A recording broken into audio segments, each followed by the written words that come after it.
Bisa. Baik, assalamualaikum warahmatullahi wabarakatuh. Waalaikumsalam warahmatullahi wabarakatuh. Selamat siang semuanya. Iya. Selamat datang di talk show Ngobrol Saatnya. Di kesempatan kali ini kita akan membahas bullying yang sering terjadi di lingkungan kampus.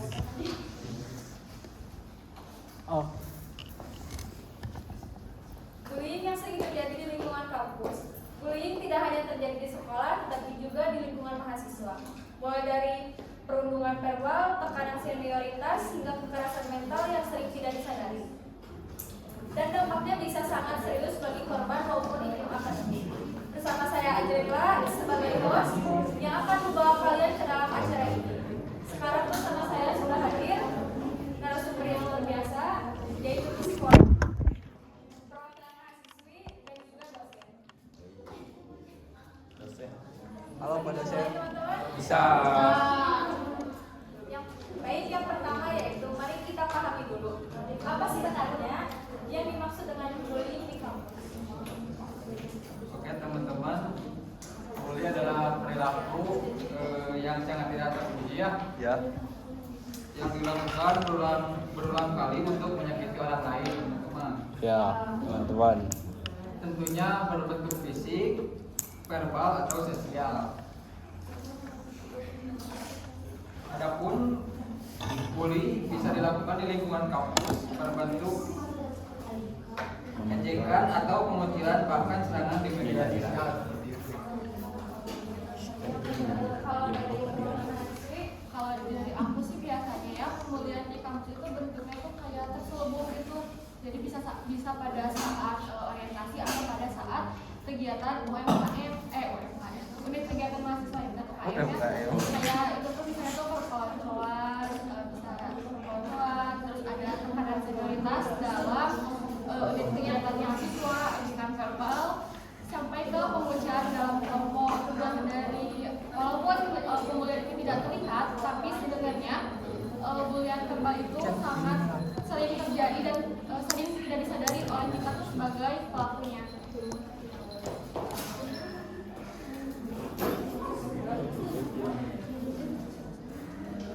Kalau menurut dosen, Menurut saya betul, bahkan dalam konteks akademik bisa juga merupakan diskriminasi ya, meremehkan kemampuan mahasiswa tertentu atau menjauhkan mereka dari kelompok yang belajar yang merusak iklim akademik.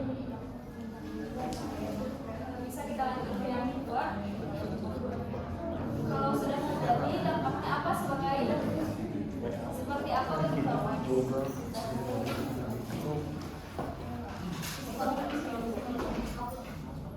Tentunya korban bisa kehilangan kepercayaan diri, stres, dan banyak contoh-contoh yang sudah terjadi seperti bunuh diri atas tekanan dan stres yang dialami oleh korban bullying itu.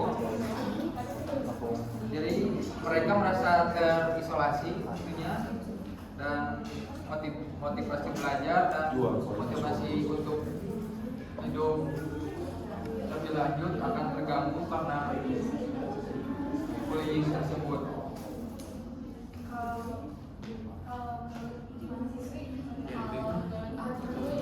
Dampaknya itu bisa nyata sekali ya. Misalkan kita nih punya teman nih yang dari awal itu aktif berkegiatan atau aktif bersosialisasi, tapi ada kalanya dia tuh misalkan dia tuh dari daerah nih, tiba-tiba kayak anggap daerahnya tuh keluar dan dia tuh kayak dapat ejekan dari teman-teman yang lain yang merasa nih dia tuh nggak bisa bersosialisasi dengan gaya hidup yang ada di kota ini. Nah itu tuh bisa jadi ngebuat dia menarik diri dari lingkungan, terus dia tuh merasa tidak pernah cukup baik karena ya dia nggak bisa bersosialisasi, dan akhirnya itu dia jadi jarang ikut untuk kegiatan, dan ada yang sampai untuk berpikir untuk berhenti kuliah. Kalau menurut Bapak bagaimana? Dan dampaknya itu bukan hanya ke individu ya, tetapi juga ke kampus juga. Lingkungan belajar juga jadi tidak sehat, mahasiswa juga tidak berpendapat kemungkinan, dan kreativitasnya itu terhambat seperti itu.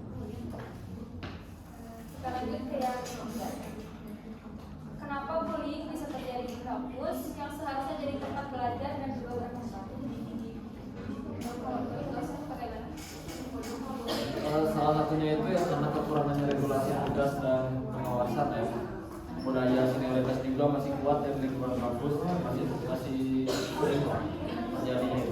dan dianggap itu sebagai tradisi biasanya. Betul ya, menurut Bapak dosen yang disebutkan tadi, itu adalah budaya yang sering dianggap wajar ya, karena ada anggapan nih kalau misalkan makin keras senior yang mendidik maka semakin kuat juniornya. Padahal itu sebenarnya bukan pendidikan, itu termasuk perundungan. Ditambah lagi ya di era digital yang sekarang ini, bullying itu bisa lebih mudah menyebar lewat media sosial. Terus ada juga lingkungan pertemanan yang memperparah karena ada kelompok yang merasa ini keren nih gitu loh, karena bisa menjatuhkan orang lain.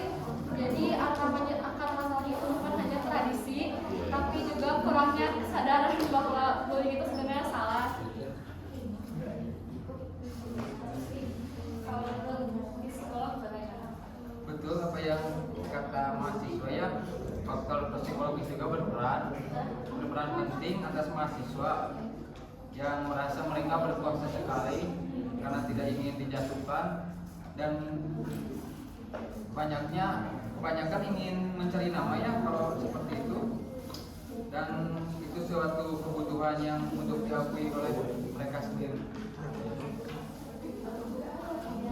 Yaitu lalu apa yang bisa kita lakukan untuk mencegah bullying?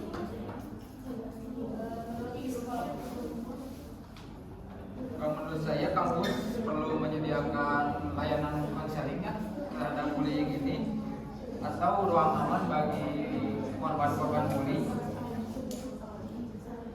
serta harus edukasi anti bullying agar mahasiswa tahu cara menghadapi dan melaporkan kasus bullying tersebut.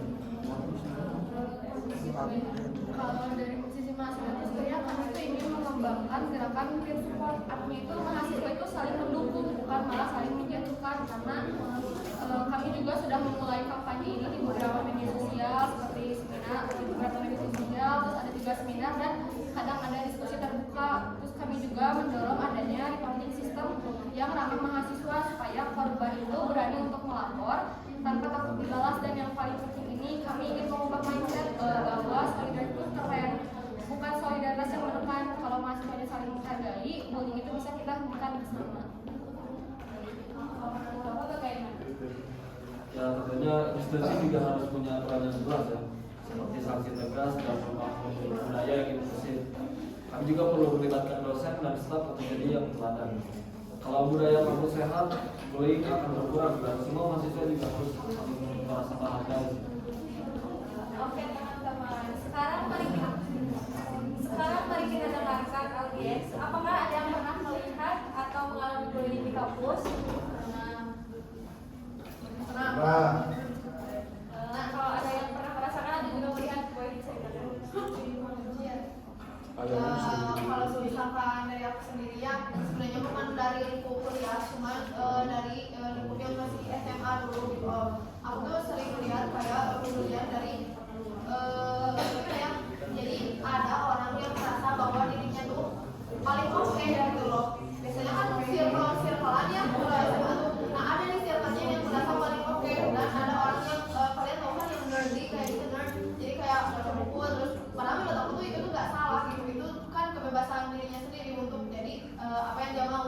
Cuman aku tuh nggak suka sama orang yang ya merasa paling oke itu gitu loh. Sampai si orang yang menjadi dirinya sendiri diolok-olok seakan-akan dia tuh melakukan suatu kesalahan gitu.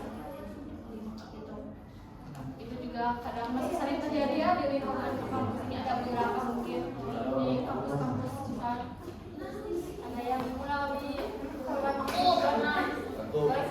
Aku waktu acara kampus ya, tapi apa ya kayak LKO, kayak bawa-bawa internal gitu. Menurut aku mah itu maksudnya pembulian sih, karena kayak yang seharusnya ya di LKO itu teh apa ya urusan kayak ngurus Kegiatan aja gitu, jangan bawa-bawa internal aku. Terus ya aku tuh merasa dipisahkan sama teman-teman seangkatan aku gitu. Jadi kayak perlakuan itu beda dengan aku teh ditarik sendiri terus ditanya dicerca, walaupun itu teh emang dari susunan acara itu sendiri, cuma ya beda gitu, gak seharusnya kayak gitu. Dan itu teh dilakuin apa ya sama yang punya jabatannya teh tinggi gitu lah. Memang itu termasuk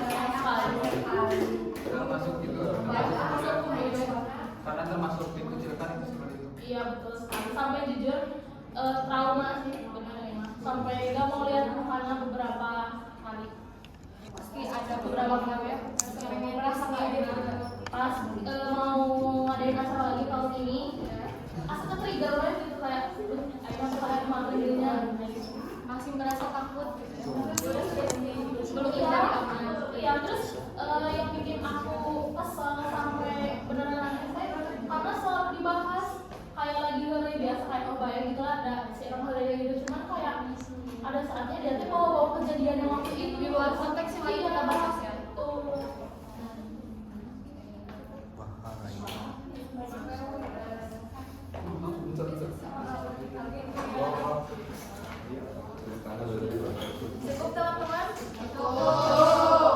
Sebagai penutup, mari kita ingat bahwa mata-mata memiliki kekuatan besar, bisa melukai tapi juga bisa menyembuhkan. Stop bullying, mulai empati. Jadilah bagian dari perubahan dengan saling menghargai dan menghormati satu sama lain. Semoga apa yang kita bahas hari ini bisa membuka mata dan hati kita semua. Ingat, setiap orang berhak merasa aman dan dihargai. Katakan tidak pada bullying dan jadilah teman baik bagi sesama.